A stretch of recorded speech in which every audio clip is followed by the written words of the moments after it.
नाजरीन, महकमा health office Chakwal का सेक्रेटरी हेल्थ पंजाब अली जान ने विजिट किया। ब्यूरो चीफ फखर न्यूज़ चकवाल राजा ज़हीर अब्बास की तफसीली रिपोर्ट मुलाहिजा फरमाई।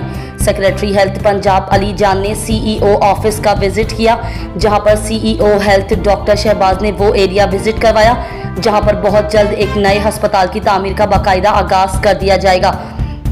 चकवाल में 400 बिस्तरों पर मुश्तमिल अस्पताल की तामीर के लिए मौजूदा जगह का मुआयना किया गया। इत्तलात के मुताबिक महकमा सेहत चकवाल के दफातर की उकब में मौजूद इराजी पर गौर किया जा रहा है और गालिब इम्कान है कि यही जगह नए अस्पताल के लिए मुंतखब की जाए। दौरे के दौरान डिप्टी कमिश्नर कुर्रतुल ऐन मलिक ने भी मुख्तसर शिरकत की, मगर वो DHQ में उनके साथ मौजूद नहीं थी। इसके बाद सेक्रेटरी हेल्थ पंजाब ने DHQ अस्पताल चकवाल का भी सरप्राइज विजिट किया।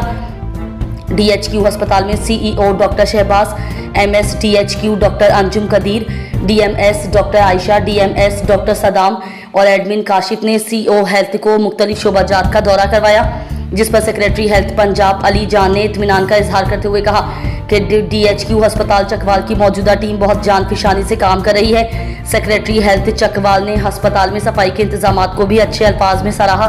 ज़राए को बताया गया कि उनके दौरे में रूरल हेल्थ सेंटर लतीपाल के तरक्याती कामों का जायजा लेना भी शामिल है। आखिर में वहां पर मौजूद मीडिया नुमाइंदगान राजा ज़हीर अब्बास, मलिक वक्कास, राजा साकिब पर मुश्तमिल टीम से बातचीत करते हुए कहा कि जल्द नए CEO हेल्थ चकवाल की तैनाती अमल में लाई जाएगी।